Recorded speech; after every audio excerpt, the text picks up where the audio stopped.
Hello दोस्तों, स्वागत है आपका हमारे यूट्यूब चैनल उत्तराखंड ज्ञान विद जीवन में।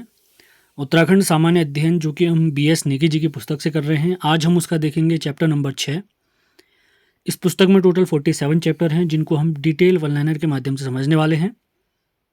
इससे पहले के जितने भी लेक्चर हुए उनका लिंक प्लेलिस्ट के साथ आपको दिया गया है, और इसके अलावा जितनी भी महत्वपूर्ण वीडियोज़ हैं उन सभी के लिंक हमारे टेलीग्राम, व्हाट्सएप, फेसबुक चैनल का लिंक सभी डिस्क्रिप्शन में दिया हुआ है।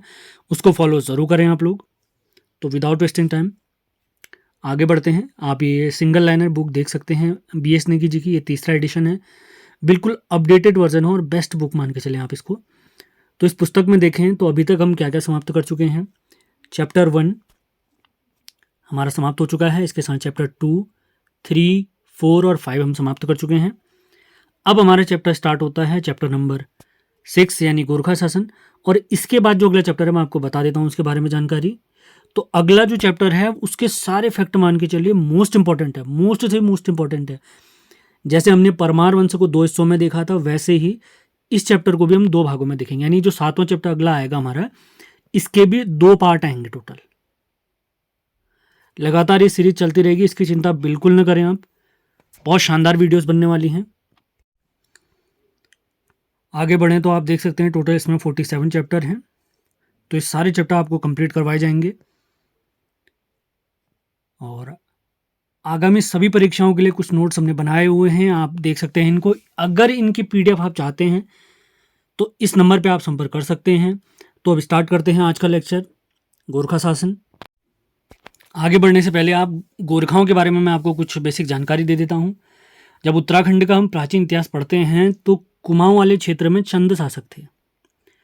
गढ़वाल वाले क्षेत्र में परमार, ये उत्तराखंड के जो अजय रावत जी की पुस्तक मैंने आपको कराई है उसमें कंप्लीट मैंने इतिहास बहुत डिटेल में समझाया हुआ है। उसको फॉलो ज़रूर करें, उसको ज़रूर देखें। ये सीरीज़ केवल इंपॉर्टेंट वन लाइनर वाली सीरीज़ है। मैं आपको बता देता हूँ, सारे महत्वपूर्ण फैक्ट आपके कवर हो जाएंगे। तो कुमाऊं में चंद राजा थे, गढ़वाल में परमार थे। तो 1790 में गोरखाओं ने चंदों को हराया और कुमाऊं वाले क्षेत्र में इनका अधिकार हो गया। और इसी के साथ 1804 में उन्होंने खुड़बुड़ा के युद्ध में प्रद्युम्न शाह यानी परमार वंश के शासक को भी हराया। तो इसी के साथ 1790 और उसके बाद 1804 तक की बात करें तो संपूर्ण उत्तराखंड पर गोरखाओं का शासन हो गया था। 1804 से 1815 तक इन्होंने यहाँ पर शासन किया था। 1815 में अंग्रेजों ने इनको भगा दिया था यहाँ से। तो ये है इनका थोड़ा हल्का फुल्का इतिहास, जिसके बारे में आप डिटेल देख सकते हैं। तो स्टार्ट करते हैं आज के वन लाइनर। तो पहला पॉइंट है 18वीं सदी में, 18वीं सदी कहने का मतलब है 1700 से 1800 के बीच की बात हो रही है। नेपाल छोटी छोटी 24 रियासतों में विभक्त था, जिन्हें 24 कहा जाता था। अगर जाति पूछेंगे किस जाति का शासन होता था तो नेवार जाति, ये काफी इंपॉर्टेंट हो सकता है। अगला पॉइंट देखते हैं, इन 24 रियासतों को एकीकरण करने का श्रेय किसको जाता है अगर पूछा जाए तो हमने ध्यान रखना है, नेपाल में जो 24 रियासतें थी उनको एक किया था पृथ्वी नारायण शाह ने।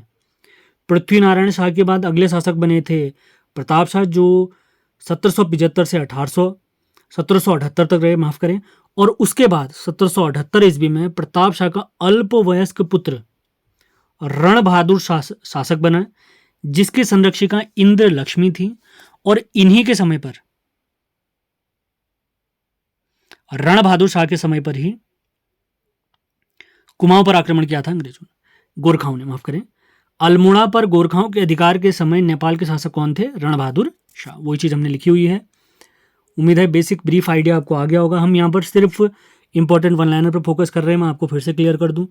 अगला फैक्ट देखते हैं, 1804 के बाद नेपाल के राजा विक्रम शाह थे, यानी 1778 से 1804 तक नेपाल का शासक रण बहादुर शाह। एक बार फिर से क्लियर करा देते हैं, 24 रियासतों को एक करा है पृथ्वी नारायण शाह जी ने। 1742 से 1775 तक ये शासक रहे, नेपाल की बात हो रही है। पृथ्वी नारायण शाह के बाद अगले शासक बने हैं प्रताप शाह, 1775 से 1778 तक। 1778 से 1804 तक शासक रहे हैं प्रताप शाह के पुत्र रण बहादुर शाह। और 1804 के बाद शासक बने हैं, हमने यहाँ पे देखा है, विक्रम शाह जी। उम्मीद है सारी चीजें क्लियर हुई होंगी। 1804 ईस्वी के बाद नेपाल के राजा विक्रम शाह थे, जिसके बाद रण बहादुर शाह ने साधु बनकर अपना नाम निर्गुणानंद रख लिया था। यानी 1804 में उन्होंने संन्यास धारण कर लिया था और खुद का नाम इन्होंने निर्गुणानंद रख लिया था। अगला फैक्टर देखते हैं। जनवरी 1790 में गोरखाओं ने अमर सिंह थापा, हस्तिदल चौतरिया व सूरवीर थापा के नेतृत्व में कुमाऊं पर आक्रमण किया। ध्यान रखेंगे आप लोग, कुमाऊं में चंद शासक थे।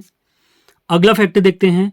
छठा सुब्बा, यानी सुब्बा कौन होते थे? गोरखा अपना शासन चलाने के लिए एक सूबेदार को नियुक्त करते थे हमारे क्षेत्र में, और उसी को सुब्बा कहा जाता था। उसी को सुब्बा कहा जाता था। पहला सूबेदार अगर पूछा जाए गोरखाओं का तो जोगामल शाह था, जो 1791 से 92 तक रहे थे। दूसरे थे काजी नरसा। तीसरे सूबेदार था अजब सिंह ख्वास। चौथा था अमर सिंह थापा। पांचवा था प्रबल राणा। तो छठे सुब्बा की बात हो रही है। बम शाह 1797 से 99 तक के रहे थे। इन्होंने ब्राह्मणों पर कुसही नामक कर लगाया था। किस सुब्बा ने ब्राह्मणों पर कुसही कर लगाया था, पूछा जा सकता है। इसके बाद और भी सूबे बने थे, उनके बारे में आप पुस्तक से ही पढ़ सकते हैं। महत्वपूर्ण फैक्ट मैंने सारे बता दिए हैं आपको।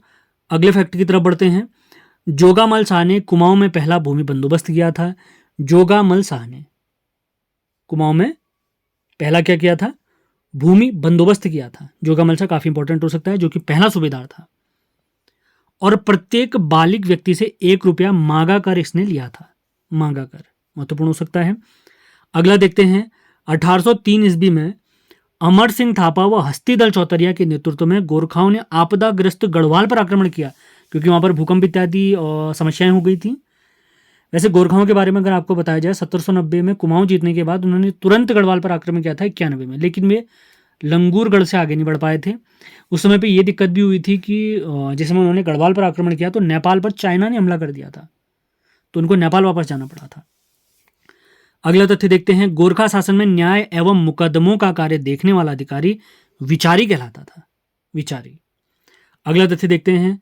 गोरखा शासन में न्याय सुनवाई से पहले प्रतिवादी से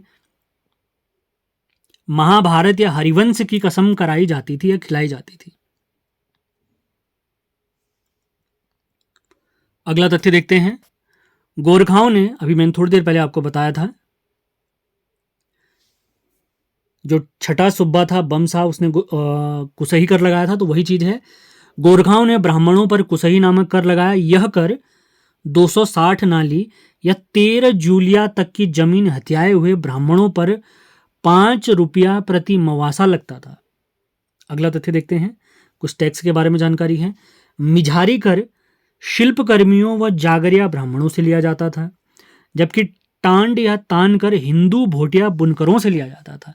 हिंदू भोटिया बुनकरों से लिया जाता है, काफ़ी इंपॉर्टेंट हो सकता है।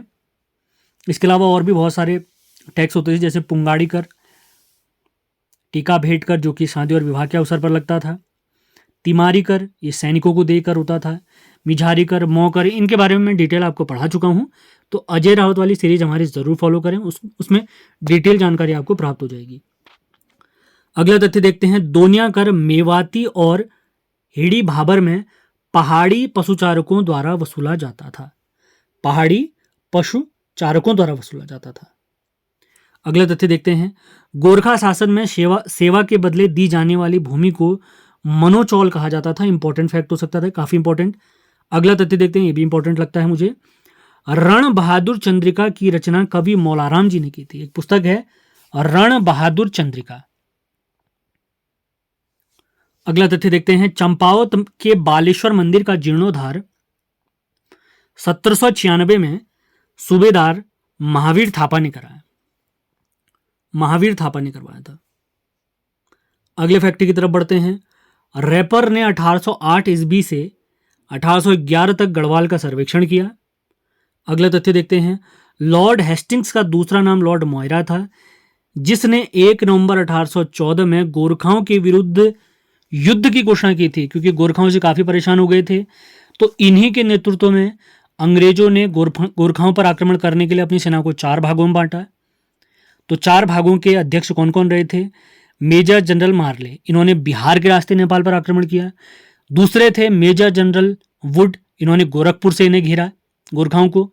तीसरे थे मेजर जनरल जिलेस्पी, जिसने देहरादून कलंगा किले पर आक्रमण किया था, जहां इनका निधन भी हो गया था। जबकि चौथे थे मेजर जनरल ऑक्टरलोनी, इन्होंने सतलुज और यमुना वाले क्षेत्र में गोरखाओं को घेरा, मतलब अंग्रेजों ने चारों तरफ से गोरखाओं को घेर दिया था। अगला तथ्य देखते हैं, खलंगा युद्ध में जनरल जिलेस्पी के साथ साथ गोरखाओं के 420 जवान भी मारे गए थे। ज्यादा डिटेल मैंने आपको बता दी है। अगले तथ्य की तरफ बढ़ते हैं।